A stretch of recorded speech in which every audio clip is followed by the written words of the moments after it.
I bid you welcome.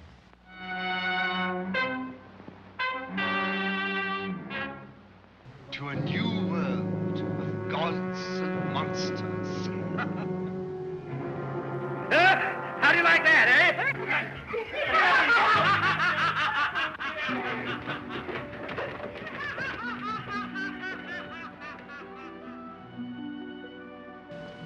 Even a man who's pure at heart and says his prayers by night may become a wolf when the wolfbane blooms and the moon is full and bright. I love dead, hate living. It's a perfect night for mystery and horror. The air itself is filled with monsters. It's difficult to imagine a world without the movies. In the modern world, cinema is perhaps the most accessible and utilized form of entertainment. Where books, for centuries, had whisked readers away to an endless array of new worlds and opened the imagination to countless creative minds, film allowed the visions of the imaginary to take shape and come to life before our very eyes. And with humans' enduring pastime of sharing terrifying stories, it's no surprise that the first horror film was quick to conjure after the advent of cinema. I mean the Wolfman, and this is the Monster Archives. While no one person invented cinema, in 1891, the Edison Company successfully demonstrated a prototype of the kinetoscope, which allowed one person at a time to view moving pictures. Celluloid loops contained about 30 seconds of film viewers could enjoy through a peep box. The first public kinetoscope demonstration took place in 1893, quickly becoming a global sensation with multiple viewing parlors across major cities by 1895. In late 1895, French brothers Auguste and Louis Lumière filmed a number of short scenes with their groundbreaking invention, the cinematograph. The device was a camera, projector, and film printer all in one. The brothers first presented their moving pictures to a paying audience on December 28, 1895. The screening consisted of 10 films and lasted around 20 minutes. The cinematograph was the most advanced demonstration of film projection to date and proved a sweeping success. This led to the rise of the first filmmakers, whose main goal was to wow audiences with illusion and spectacle. Despite the short screen time of films, it didn't take long for focus to shift to narrative over spectacle. The most widely regarded progenitor of narrative filmmaking is Georges Méliès, an illusionist who had previously used magic lantern projections in his Magic Act. Méliès attended a screening of the Lumière brothers' cinematograph and instantly recognized the potential the device could add to his own act. He attempted to purchase a device from the brothers, but the duo refused. A few months later, Méliès procured a camera from Robert W. Paul, an English inventor who, alongside Burt Akers, created Britain's first 35mm camera. Méliès was a quick study of the art, discovering techniques of special effects and implementing them into his own films. Effects such as the stop trick, multiple exposure, and the use of dissolves were all initially utilized by him.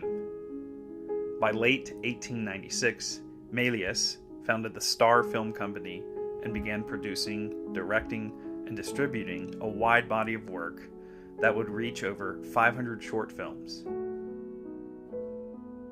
While simple, his films focused upon narrative structure by combining his theater background with his newfound knowledge of special effects and camera work. In 1896, Méliès released what many consider the first horror film, Le Manoir du Diable, or The House of the Devil. Featuring pantomimed characters, the silent short showcases an encounter with a Mephistophelian devil, ghosts, skeletons, witches, bats, and a cauldron. While the content certainly focused on supernatural and usual Halloween-centric haunts, the film was intended to evoke amusement and wonder over fear. The film ran for over 3 minutes, a rather ambitious feat for the time. It was a presumed lost film until 1988, when a copy was found in the New Zealand Film Archives. Méliès continued producing films of similar style and approach in the following years. The term horror wasn't used to describe a film or classify an entire genre until the 1930s. Even with subject matter of a darker nature, many early films that could be considered horror were not made with intent to frighten. The word horror began to be used as a generic designation in the 19th century, yet was still an uncommon term. Labels for what modern audiences would describe as horror movies were adjectives such as fantastic, mythical and mysterious, or weird, such as Edison's Frankenstein in 1910. By 1910, film length had expanded significantly, at least in comparison to the earliest days of cinema. The standard length of a 35mm film reel is 1,000 feet, which runs approximately 11 minutes for sound films and about 15 minutes for silent films. Edison Studios' Frankenstein was a silent one-reeler, running 16 minutes. It was released on March 18, 1910, and recognized as the first screen adaptation of Shelley's classic novel. It was directed by J. Cyril Dawley, who also wrote the screenplay, broadly basing it upon the novel. 5 years later, another film based on Frankenstein was released. The now lost film, Life Without Soul, was a 70-minute feature about a doctor who creates a soulless man. The story ended up being a dream a young man has after falling asleep while reading the classic novel. 6 years after that, an Italian adaptation of Frankenstein was released. Films became so popular around the world, the overlap of adapted stories was common. In 1920, 3 versions of Dr. Jekyll and Mr. Hyde were released. The story had already been adapted to film 4 times prior, beginning with William Selig's adaptation of Dr. Jekyll and Mr. Hyde in 1908. This version is also widely regarded as America's first horror film. The first of the 3 1920 adaptations released was Paramount Pictures' Dr. Jekyll and Mr. Hyde, directed by John S. Robertson and starring John Barrymore. It premiered in New York City on March 28, 1920, and is still widely regarded as one of the most famous adaptations. The second, another American release, was J. Charles Hayden's Dr. Jekyll and Mr. Hyde, a 40-minute feature starring Sheldon Lewis in the title roles. The third and final adaptation may be the most exhilarating and fascinating of them all. Groundbreaking and influential German director F. W. Murnau, before directing his most famous work, Nosferatu, in 1922, released Der Januskopf. Translated as The Head of Janus in English, the film is a loose adaptation of Dr. Jekyll and Mr. Hyde. Hot on the heels of the innovative German expressionist horror masterpiece, The Cabinet of Dr. Caligari, young German sensation Conrad Veidt would star in the lead role of Dr. Jekyll and Mr. Hyde. There are a few details about the production overall, as it is now a lost film. The film was developed under the name Schrecken, or Terror in English. At this point, director Murnau had only directed 3 feature films. The screenplay was written by Hans Janowitz. Due to limited production details, it's difficult to determine filming dates. One published production calendar suggests a start date of late February 1920. But as the cinematographer for the film, Karl Freund, was not reported as hired until March 6, 1920, it is impossible to give precise dates. Karl Freund would go on to work as cinematographer on Universal's Dracula in 1931, as well as direct Karloff the Uncanny and Universal's The Mummy in 1932. Freund is just one of the crew and cast involved that would go on to be directly linked to Universal's monster films. Conrad Veidt would go on to star in The Man Who Laughs in 1928, while a relatively unknown 37-year-old Bela Lugosi stars alongside Veidt in the film as Jekyll's butler. The film received great acclaim in its native Germany, primarily noting Veidt's masterful performance as well as Murnau's directing. The production company, Lippau Film, made a deal with Decla Bishop to distribute due to the popular response of preview screenings.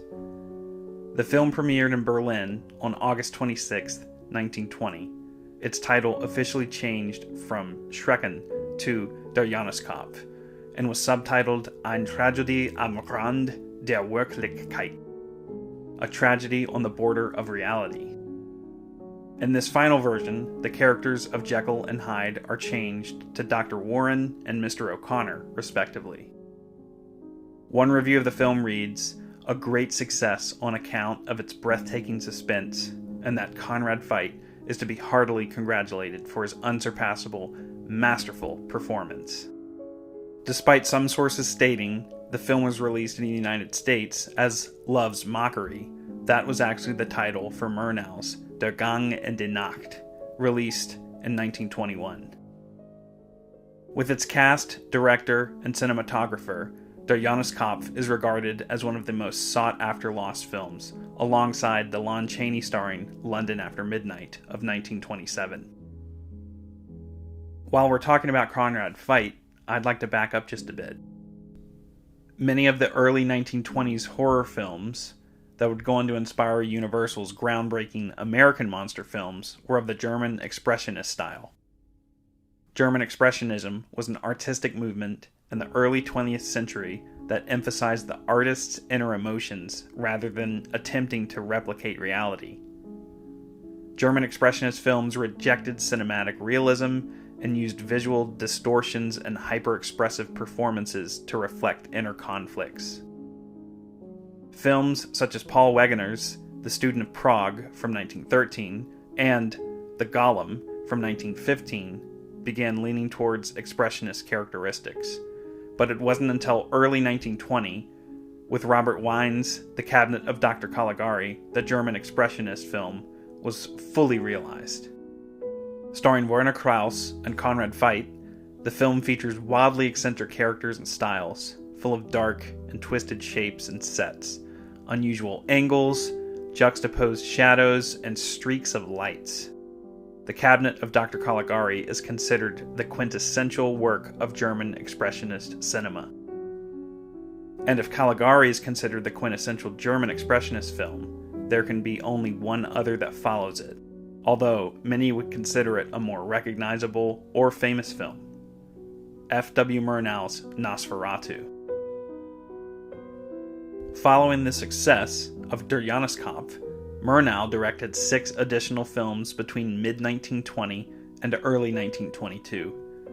His films covered a wide variety of genres, including romance, mystery, and drama. But it wasn't until Nosferatu that true horror was crafted for the big screen. Nosferatu was produced by the short-lived Prana film, and was an unauthorized and unofficial adaptation of Bram Stoker's Dracula. Copyright laws were a bit less understood at the time of early cinema, and character names and locations were changed as a defense against copyright infringement. Still, the Stoker estate sued over the unofficial adaptation, and a court ruling ordered every copy of the film to be destroyed. Most fortunately, several prints of Nosferatu survived, and modern audiences can still enjoy the masterpiece of the macabre as it was originally released. The term Nosferatu has become synonymous with vampire, while the etymology of the word is undetermined. One of the suggested etymologies is that it is derived from the Romanian Nesferitu, which means the offensive one, or the insufferable one. I'd say Max Schreck's Count Orlok covers those descriptions to a T. In Universal's Dracula, Edward Van Sloan's Professor Van Helsing refers to dealing with the undead, while adding, yes, Nosferatu. Nosferatu brought Murnau into the public eye, even more so when his next film, The Burning Soil, opened only a few days after. Nosferatu was also the first film to show a vampire dying from exposure to sunlight. In the novel Dracula, vampires were portrayed as being uncomfortable with sunlight. Today, the film is widely regarded as one of the most influential films of the silent era, if not all time. From its eerie gothic atmosphere, to Murnau's direction, to Max Schreck's alien performance as Count Orlok, Nosferatu crafted the template for horror films to follow. From The House of the Devil in 1896, to Edison's Frankenstein in 1910, to Nosferatu in 1922, the world of horror cinema was shaping into something full of life, as well as artistic and lucrative potential. Fear was something audiences would pay for, and it was soon time for an American studio to cash in on those horrors. The monsters would soon rise to take the world of cinema by force. In 1923, only 1 year after Nosferatu, Universal released The Hunchback of Notre Dame, starring Lon Chaney as the bell ringer Quasimodo. While not a horror film, the central character being portrayed as a monster leaves fans to consider the film the first Universal monster film. But before we dive deep into the super jewel film of 1923, we have to take a look at the founding of one of the most successful film studios of all time, and a man whom we could call a visionary that changed the world of filmmaking as it was known, and thus paved the way for the rise of the Universal Studios monsters. That man's name? Carl Laemmle.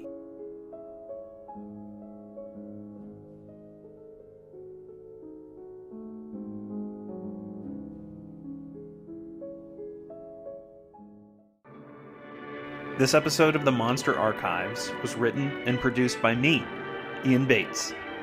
For more on the Monster Archives, including scheduling updates and news, be sure to follow @Universal Studios Monsters on Instagram. And thank you for listening.